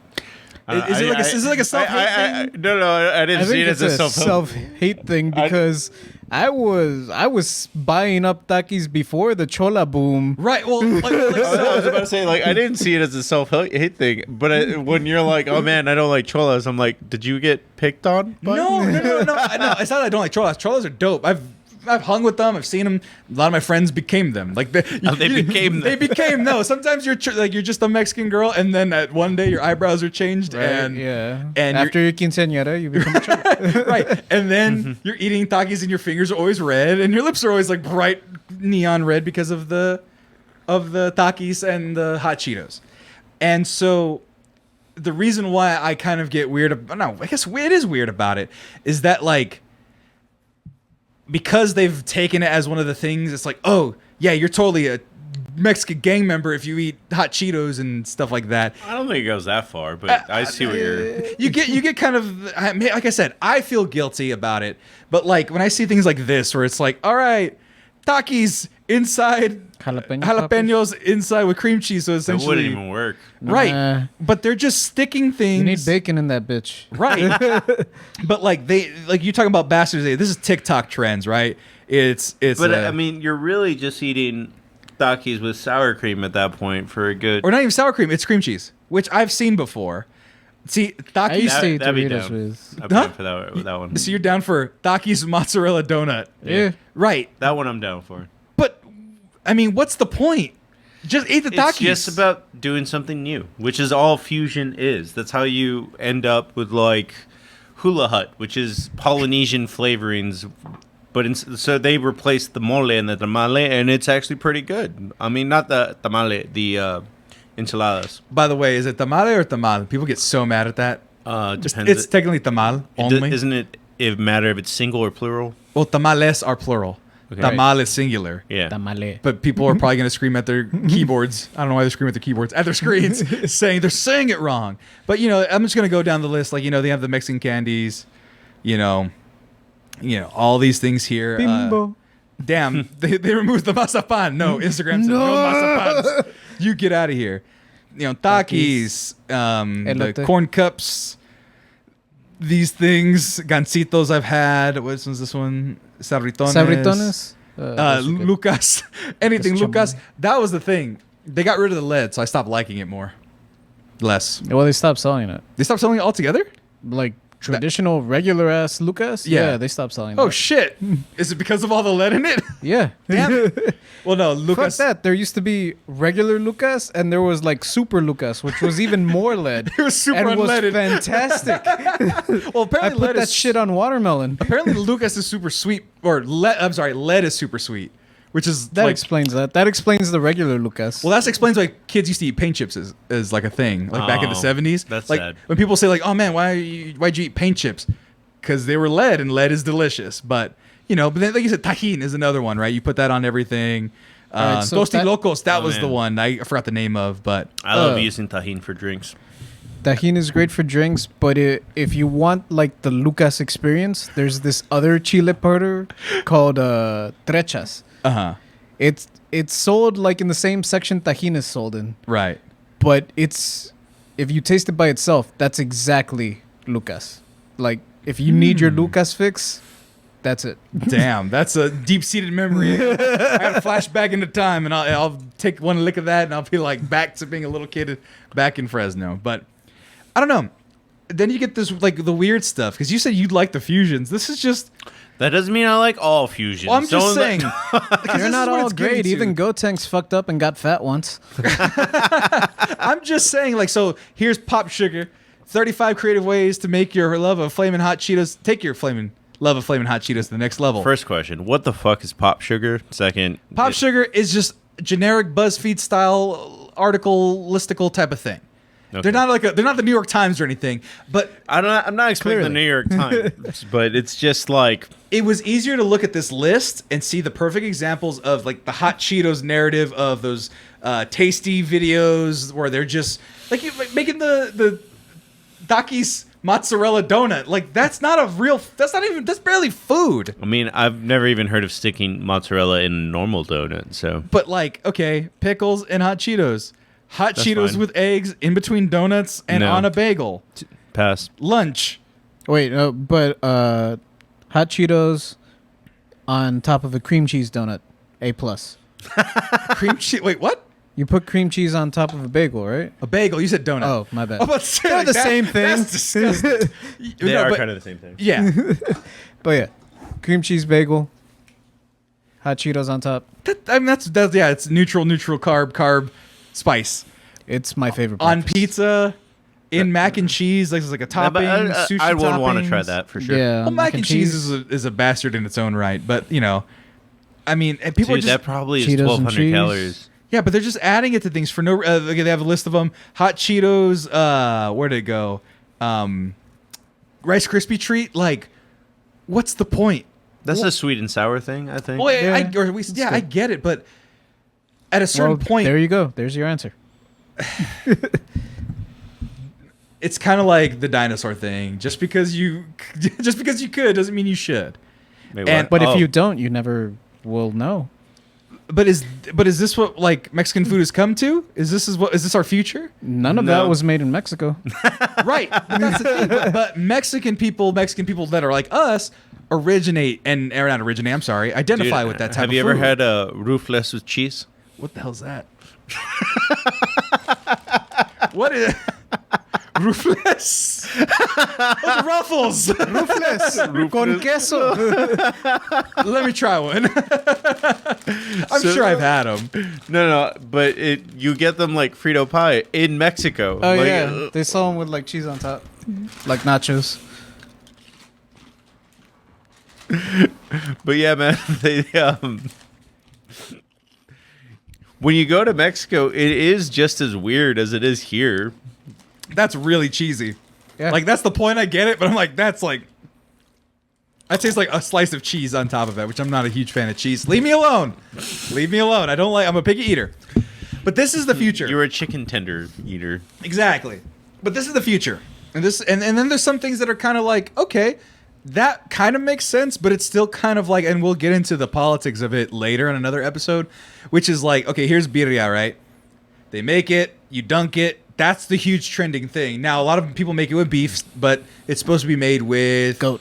The one that I had here in town was barbacoa. Right. Yeah. And so now people are making like tapatio ramen.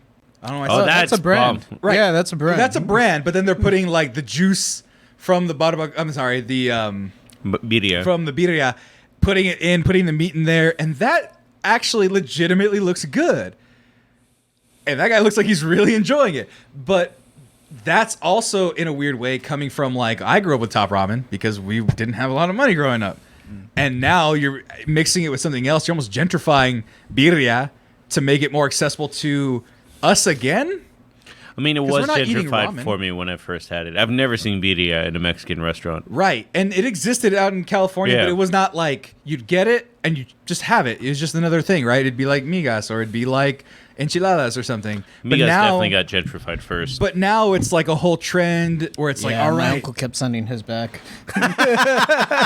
Right. And you now took him to one in a million? I don't know where Paco took him, but he's like, I took him oh, there, and he's like, these are wrong. what is this? Send them back. My Migas. uncle. Yeah. Your uncle? He ordered migas. Paco took him to like some restaurant here in I'm Austin. 95% sure he took him to one in a million. I don't know where he took him. It was some like Knowing down Paco. south restaurant. But yeah, he took him there and he ordered the migas and he's like, these aren't migas, these are chilaquiles. That's not what I ordered. Oh, no. Do them again. He sent them back like 3 times according to Paco. Jesus Christ. And I'm sure it had a nice helping of spit along with it as well. I mean, if it wasn't one in a million, then it was some place that's exactly identical, like Yellow Jacket Social Club or something like that. Right. And then you get other things like, this is actually, I think this is the exact image. Haha, this is it right here. Where now Mexican food is also kind of like a challenge. So obviously you have other challenges like Like the chip challenge? well, yeah, the hottest chip. That's not what I was talking about exactly, but it came to mind. The hottest chip challenge is tortilla chip with as much spice that they can put on one chip. This one's guilty in Fresno. It's a burrito that's just literally 5 burritos lined up in one to make one giant ultimate burrito. Like, that's not even food anymore. That's just dumb. And Did man versus food eat there? no, because that guy almost died because he kept eating, he kept losing against food and almost died. But I worry that, as we mentioned earlier, we're losing a lot of the food tradition that we're getting, right? Mm-hmm. And a lot of these kids, I mean, it's a reality that TikTok challenges and these BuzzFeed tasty video type things are how they're gonna make food and how they're gonna learn to make food. I mean, because it just seems like that Mexican tradition period is getting lost, and then there's other things that are getting lost to time as well. I mean, they were talking about it where it was a Facebook thread that my tia shared because she's elderly and posts elderly threads, and it was about like what food did you grow up with that nobody makes anymore? And some ladies, a bunch of ladies, were like goulash.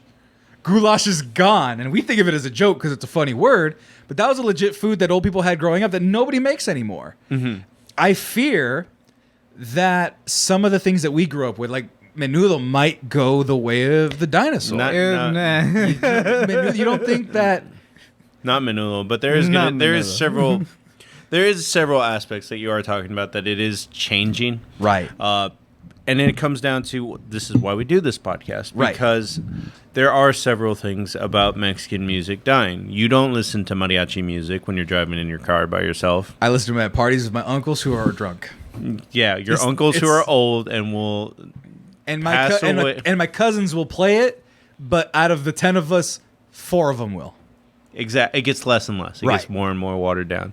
And then that's music. When it comes to food, yes, we have a very obvious point to thing where handmade tortillas are literally like, I don't know how to make them. My mom barely knows how to make them. Yeah, you actually yours were pretty good. They didn't have JJ pointed to himself. They didn't have the Mexican grandma touch.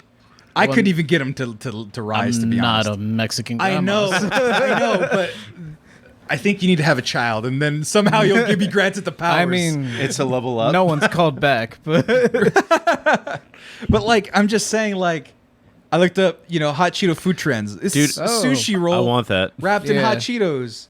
Hot Cheetos, meatballs, meatballs, or Albondigas? maybe like hot Maybe. Depends on what that would mozzarella be mixed with. balls, maybe corn dog covered in hot Cheetos. Like, All right, down.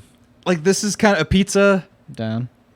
It's just like, is this the tradition that we're leaving? Is this the future of Mexican food? All right, ice cream, you lost me, but Yogurt land, adding it as a topping, that sounds disgusting.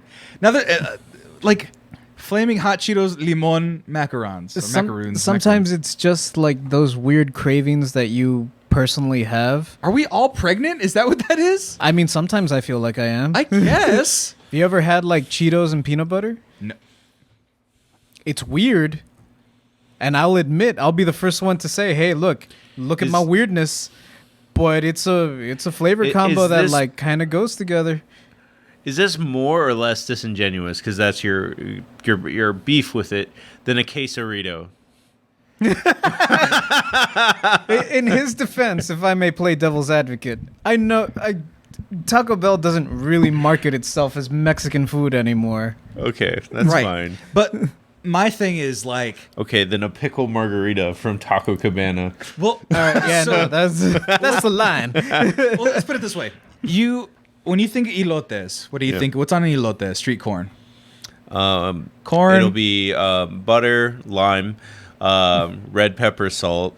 What am I Crema. missing? Crema. Yeah. Cojita cheese. And some sort of tahini, some spice. Yeah. Right. Now it's going to be nacho sauce and hot Cheetos. I mean, now I'm sounding like a Ben Shapiro type of guy where it's like, now the Mexicans are going to make all the food.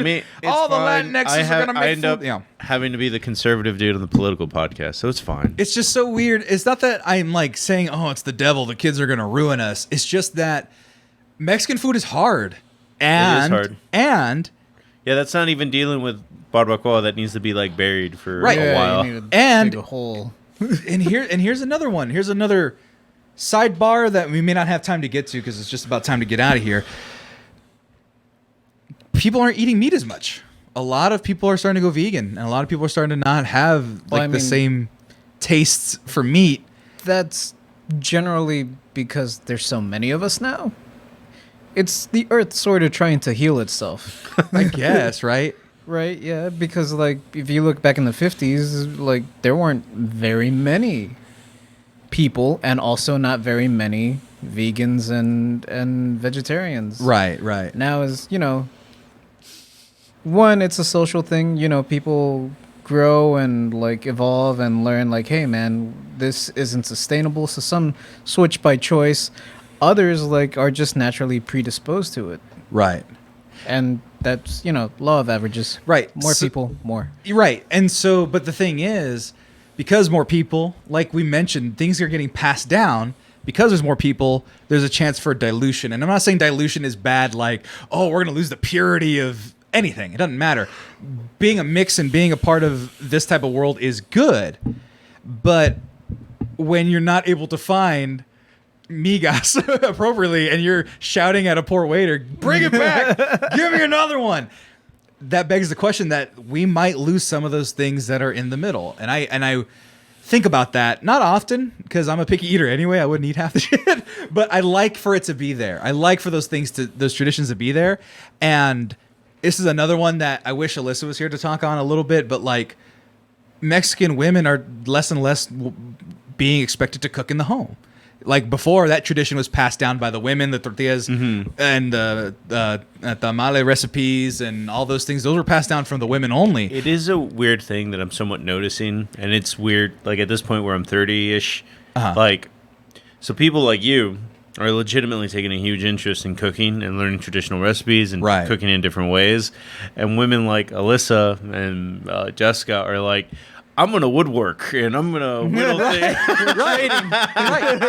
And that's not a bad thing. We need more of that, right? I mean, if your girlfriend Jess knows how to whittle an axe out of a tree stump to chop down more trees to make more axes, that is cool as shit.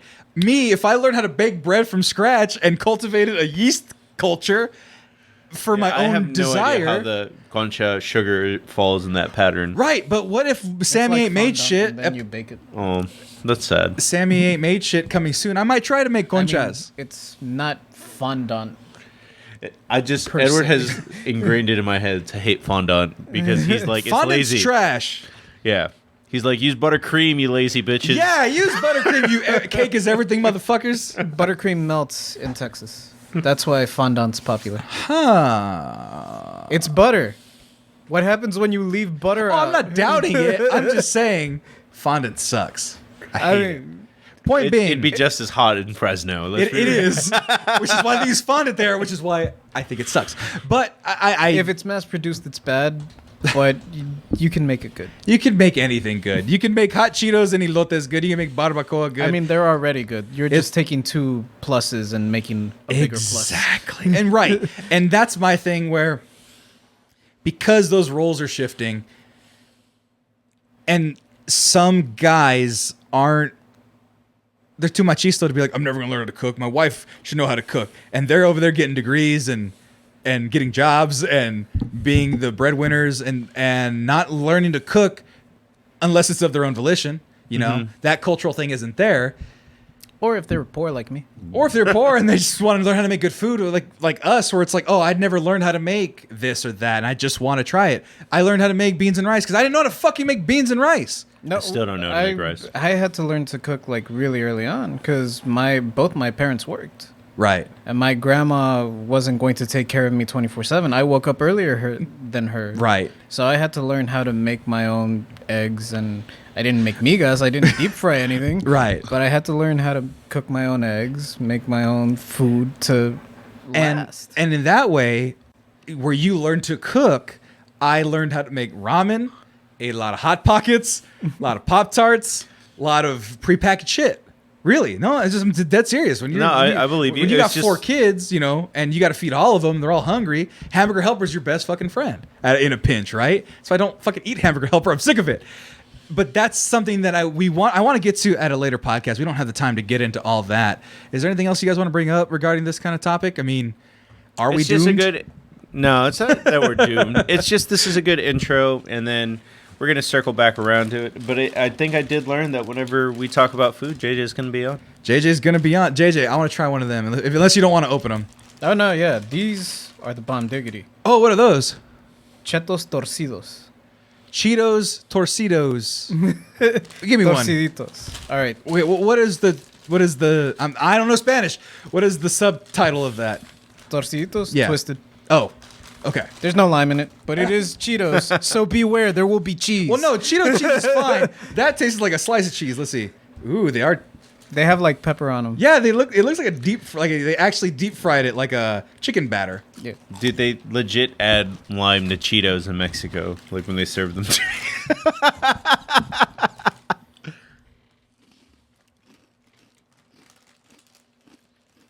They taste like Cheetos, but there's something else. Yeah. Yeah. I've never cracked the code.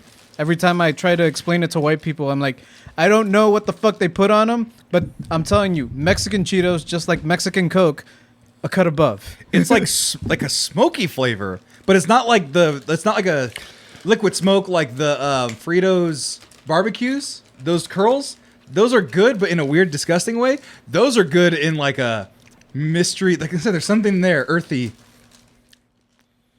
I honestly don't know what it is. Well, and I refuse to find out. You're right. We don't need to know the secrets of the world. You're gonna say No, nothing. I was nothing. listening. But nothing else on that. Send us your greatest Takis recipes, and we'll go ahead and make the most popular Takis recipe. I don't know about that. Marcos, that I'll being make said, Marcos will make your favorite Takis recipes. Well, anyway, we're gonna do a video of Marcos trying a churro for the first time. I know how to make them. I can make you one. Anyway, we'll do how many that. calories is it? So many. Don't ask. That's for our next Mexican food topic. What about buñuelos? The bread? No, yeah, I've had those. Buñuelos? Yeah. You've had a churro. Yeah. They're the same thing. I've had them because I got a mistake and I was like, oh, this is just bread. And it was a different type of bread. All good. What is our next show? It's tomorrow. Tomorrow, yeah, we're doing a movie review of Army of the Dead. So by the point that they watch this, it'll already happen. So if you're watching this on YouTube, we're going to be posting this, oh shit, probably closer to midnight. We're already be done with that review. But if you're watching us live on Twitch, you would have known this. So be sure to follow us on Twitch, get all the notifications, get all the updates that you need. Oh shit. Okay. What's up? No, I'm just looking at the calendar and I'm like, that's gonna be. It is just going into our 50th episode. We are graduating. Oh, season 2 is ending of the Scene Countdown, going on to season 3. But that's next week. What are we doing next week? Next week, we just have another episode of Mongrel Radio on Thursday. And most importantly, or something that I think I'm going to be making a little bit of event for, is top 5 high school moments on the Scene Countdown. I got to find all the videos of me in high school looking fresh and baby-faced. But in the meantime, you can follow us and watch us tomorrow as we do a McGrew's reviews, potentially. We've yet to figure out if McGrew's going to be there, of Army of the Dead. I think his name stays even if he's not That's here. fine. That's fine. Army of the Dead with Batista. We're going to be here having a watch party on our own. We're going to be rowdy and fun. Probably had a couple, but probably have some of this nice ocean water here, as we like to call it. I will have none of that, sir. I will have some of that. It'll be like the eating the worm at the bottom of a tequila bottle. You'll take a... That's for tourists. That's not for locals. Locals, you're tourists when it comes to this Santa Barbara water. But in the meantime, come watch us. Follow us everywhere. You can find me at The Excellence on all forms of social media. Marcos, where can they find you? Just type JL Marcos 62 into anything, and I'll show up. And JJ. They can find me at Super Saiyan JJ, all one word, pretty much everywhere. All right. Well, that's it for this show. A lot of introductory episodes. There's a lot to talk about, and we could go on for a long time, but we're going to call it a day. Thank you for watching. And until next time, be Mexcellent, everybody, and we'll see you all later. Bye. Oh, no.